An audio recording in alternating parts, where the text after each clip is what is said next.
ఎత్తుకునే batch ఉంటుంది చూడండి, అలాంటి బ్యాచ్ వైసీపీ పార్టీలో ఉందన్నమాట. అందులో మరి ముఖ్యంగా శవాలు వెళ్తే చాలు ఇలాగా పేలాలు ఏరుకునేదానికి చిల్లర ఏరుకునేదానికి వచ్చేసే మహాతల్లి ఎవరన్నా ఉంది అంటే అది రోజా. వచ్చేసింది, పొద్దున్నే వచ్చేసి శవాలు కనిపిస్తే చాలు ప్రెస్ మీట్లు పెట్టేసి పొంతన లేకుండా ఇష్టానుసారంగా ప్రెస్ మీట్లు పెట్టేసి అల్లు అర్జున్ విషయంలో అల్లు అర్జున్ అరెస్ట్ చేసినట్లట చంద్రబాబు నాయుడు గారిని, పవన్ కళ్యాణ్ గారిని, టీటీడీ చైర్మన్ బిఆర్ నాయుడు గారిని అరెస్ట్ చేయాలంటే. ఏమ్మా అక్కడంటే అల్లు అర్జున్ ఉన్నాడు, వెళ్ళాడు, పర్మిషన్ లేకుండా వెళ్ళాడు, గవర్నమెంట్ వద్దన్నా వెళ్ళాడు.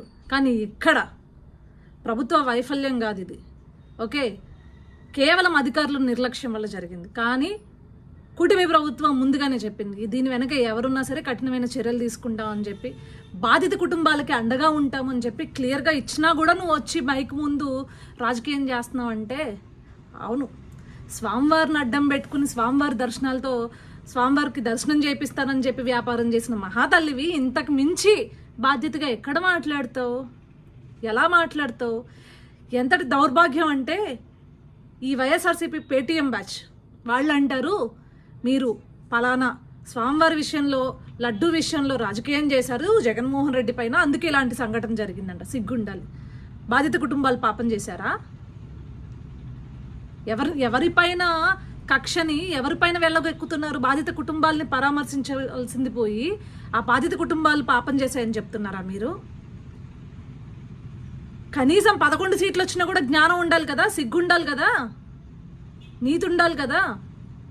ఈరోజు జరిగింది ఒక ఇన్సిడెంట్, కానీ మరి గత ప్రభుత్వంలో జగన్మోహన్ రెడ్డి పరిపాలనలో రూయా హాస్పిటల్లో తిరుపతిలో, ఇదే తిరుపతిలో 11 మంది చిన్నారులు చనిపోతే అది ఎవరి వైఫల్యం, ఎవరి నిర్లక్ష్యం? మరి మీ నిర్లక్ష్యమే కదా, దానివల్లే కదా చనిపోయారు 11 మంది చిన్నారులు. డైరెక్ట్గా ప్రభుత్వ నిర్లక్ష్యం వల్ల చనిపోయారు వాళ్ళు.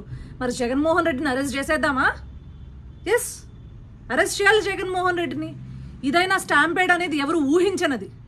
కానీ ఒక గవర్నమెంట్ హాస్పిటల్లో, రూయా హాస్పిటల్లో ఇలాంటి ఆక్సిజన్ లేక ప్రభుత్వ నిర్లక్ష్యం వలన 11 మంది పిల్లలు చనిపోయినప్పుడు ఆ రోజు మరి నువ్వు బాధ్యత తీసుకోలేదు కదా రోజా, మీ ప్రభుత్వం బాధ్యత తీసుకోలేదు కదా. కానీ మీలాగా బాధ్యత తీసుకోలేని ప్రభుత్వం కాదు ఈ కూటమి ప్రభుత్వం. బాధ్యత తీసుకుంది, ఈరోజు జరిగిన సంఘటనకు విచారణ వ్యక్తం చేసింది, వెంటనే బాధిత కుటుంబాలకు అండగా ఉండి వారికి నష్టపరిహారం చెల్లించి ఎలాగ చనిపోయిన వాళ్ళని తీసుకొచ్చి ఆ కుటుంబాలకు అప్పచెప్పలేము, కనీసం ఆ కుటుంబాలకి అండగా భరోసాగా ఉండి ధైర్యం చెప్పే పరిస్థితి ఈరోజు కూటమి ప్రభుత్వం చేస్తుంటే ఆ శవాలతో రాజకీయం చేసుకుంటావా నువ్వు? సిగ్గు లేకుండా స్వామివారి దర్శనాలని వ్యాపారం చేసి కొండపైన వ్యాపారం చేసిన దానివే నువ్వు, ఎంతకన్నా తెగించగలవు. నీలాంటి దాన్ని పక్క రాష్ట్రం తమిళనాడుకి కాదు, పక్క దేశాలు తరిమి కొడితే రాష్ట్రాలు దేశాలు సుభిక్షంగా ఉంటాయన్నమాట.